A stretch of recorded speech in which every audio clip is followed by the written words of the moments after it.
మాఘ పూర్ణిమ సందర్భంగా హరే కృష్ణ భజన చేస్తున్నాము. ఈ భజన చేసే వాళ్ళందరూ కూడాను మాకు భీమవరం నుంచి 7 కిలోమీటర్స్ దూరంలో ఉన్నటువంటి హుండీ అనే విలేజ్ నుంచి వచ్చారు. అక్కడ హుండీలో శ్రీకృష్ణ భగవాన్ టెంపుల్, అదేవిధంగా వెంకటేశ్వర స్వామి, అదేవిధంగా పూరి జగన్నాథ్, ఈ ముగ్గురి ఆలయాలని కలిపి ఒకటే ఆలయంగా కట్టింది. అక్కడ డివోటీస్ అంతా వచ్చారు, పిలిస్తే వాళ్ళే భజన చేసి వెళ్ళారు. చాలా చాలా చాలా బాగా జరిగింది భజన. చూడండి.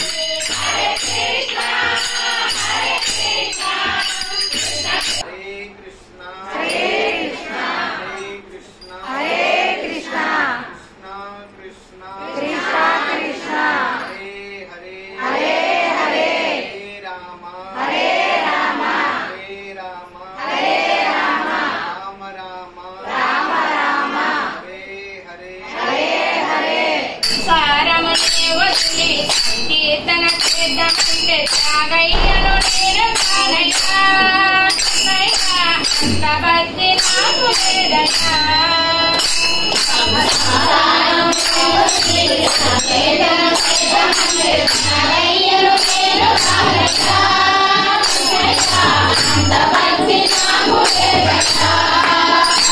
हरे कृष्णा कृष्ण कृष्ण हरे हरे, हरे राम राम राम हरे हरे.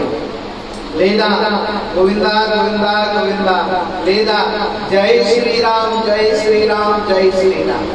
కేవలం భగవత్ నామ సంకీర్తనమే పొద్దునతో అరగంట గంట, సాయంత్రం అరగంట గంట ఎవరు గృహంలో జరుగుతుందో దీనివల్ల లాభం ఏంటి, ఏం కలిసి వస్తుంది? ఎవరైనా చెప్పగలుగుతారా? ఏ గృహంలో అయితే కేవలం భగవత కృష్ణ వాసుదేవ గోవిందానాథులాగా నామ సంకీర్తనం జరుగుతుంది, ఆ గృహంలో ఏమవుతుంది తెలుసా? ఆ గృహము తీర్థమయం అవుతుంది. తీర్థం అంటే ఏంటి? బృందావన ధామం, వైకుంఠ ధామం, అయోధ్య ధామం, తీర్థస్థానం. పవిత్రమైనటువంటి భగవంతుడు ఎక్కడైతే ఉంటారో ఆ ఆలయానికి, ఆ స్థానానికి భగవద్ధామం, పవిత్ర స్థానం అంటాం. అవునా కదా? కృష్ణ కృష్ణ హరే హరే, హరే రామ రామ రామ హరే హరే. ఈ నామానికి ఏదైనా డబ్బు ఖర్చు పెట్టాలా, బుద్ధి ఉపయోగించుకోవాలా, ఆలోచించుకోవాలి, ఏం అక్కర్లేదు. నాలిగా మన స్వాధీనం, నాలిగా మన స్వాధీనం. మనం ఏది అనుకుంటామో అది పలుకుతుంది. అవునమ్మా? కేవలం నాలిగతో కృష్ణ వాసుదేవ భగవద్ నామోచ్చారణం. దీని కూడా ఏమి ఆచారం నియమము ఏం లేదు. అన్ని సమయంలో అన్ని వేళల భగవద్ నామం చేసుకోవచ్చు. కేవలం నామము చేస్తే చాలన్న. నామం చేయండి, మీకు పరమాత్మ అనుభవం తప్పకుండా కలుగుతుంది. ఆ గృహంలో సుఖ సంతోషం ఉంటారు. ఎక్కడ గ్రహ దోషాలు రాదు, అశాంతి రాదు, శాంతి కలుగుతుంది. అక్కడ బృందావనము, ఎక్కడైతే తులసి వనం, ఎక్కడైతే తులసి, ఏ గృహంలో తులసి అమ్మవారు ఉన్నారు, ఏ గృహంలో కృష్ణయ్య ఉన్నారు, ఏ గృహంలో భగవద్ నామం జరుగుతుంది, ఆ గృహమే బృందావనం. ఆ గృహం ఏంటి? ఏ గృహములో భగవద్ నామం లేదు, కృష్ణయ్యకి పూజ లేదు, తులసి అమ్మ లేదు, ఆ గృహం ఏంటి? ఆ గృహము కాదు, ఆ గృహము శ్మశానం అన్నారు. ఆ గృహం ఏంటి? గృహము కాదు, శ్మశానం అని. నేను చెప్పే మాట కాదు, శాస్త్రం చెప్పే మాట. గ్రంథము భాగవతం వేద శాస్త్రం చెప్పే మాట. ఏ గృహములో తులసి లేదు, ఎక్కడైతే తులసి ఉంది, తులసి అమ్మ దగ్గర సర్వతీర్థం, భగవద్ నామం ఎక్కడ జరుగుతుంది, అక్కడ సమస్త తీర్థం, సమస్త దేవతలు. ఎక్కడైతే ధర్మం ఉంది అక్కడ భగవంతుడు ఉన్నారు. నేను కృష్ణయ్య తాలూకా మంచి కృష్ణే నన్ను రక్షిస్తున్నారు అని ఈ జ్ఞానం ఉండాలి. ఎప్పటి వరకు ఈ జ్ఞానం లేదు, కృష్ణేకి మనం పిలవట్లేదు, భగవంతుడు రక్షించాడు. మన కర్మఫలం మనకి యాతన పెడుతూనే ఉంటుంది.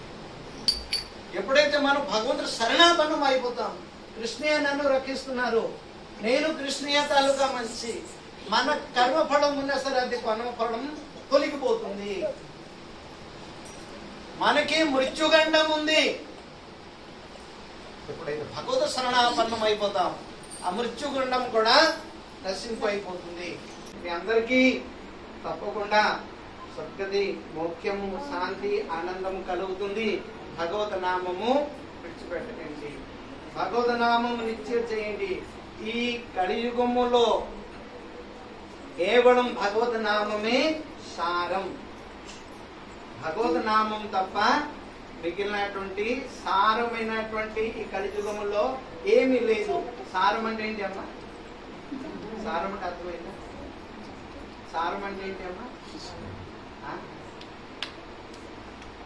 పాల్లో సారం ఏంటి? వెన్న. వెన్న తీసేస్తాం, వెన్న పాల నుంచి వెన్న తీసేస్తాం, పాలన్నీ తెల్లగా కనపడతాయి అంతే, దానికి ఏదో విలువ ఉందా? ఇంకేం లేదు. అలాగా ఈ సంసారంలో సారం ఏముంది? భగవత రామనామమే, కృష్ణనామమే సారం. భగవత నామానికి తీసేస్తే ఏ సారం ఏమి లేదు. భగవంతుడు ఏం చెప్పిస్తారు? అనిత్యం, అసుఖం, లోకం. తారక మంత్రం ఏంటి? రామనామం, హరినామం. హరినామం ఇచ్చి ఏ మంత్రం లేదు. ఎవరైతే రామనామం చేస్తున్నారో, ఎవరైతే హరినామం చేస్తున్నారో, ఎవరైతే కృష్ణనామం చేస్తున్నారో వాళ్ళ జీవితం ఎలా గడుస్తాయి? ఆనందంగా, ఆనందం, శాంతితో. రామనామ తారకం భక్తి ముక్తిదాయకం. భక్తి కావాలి. ఎక్కడైతే భక్తి ఉంది అక్కడ సమస్త సంపదము, సమస్త లక్ష్మి, సమస్త శాంతి, సమస్త జయం అన్ని అక్కడ ఉంటుంది. హరే కృష్ణ హరే కృష్ణ కృష్ణ కృష్ణ హరే హరే హరే రామ హరే రామ రామ రామ హరే హరే హరే కృష్ణ హరే కృష్ణ కృష్ణ కృష్ణ హరే హరే హరే రామ హరే. మీరందరూ కూడా ప్రతినిత్యం ఇంట్లో దీపారాధన చేసుకొని కృష్ణనామాన్ని జపం చేయండి. Thank you for watching my video. Survey జన సుఖినో భవంతు.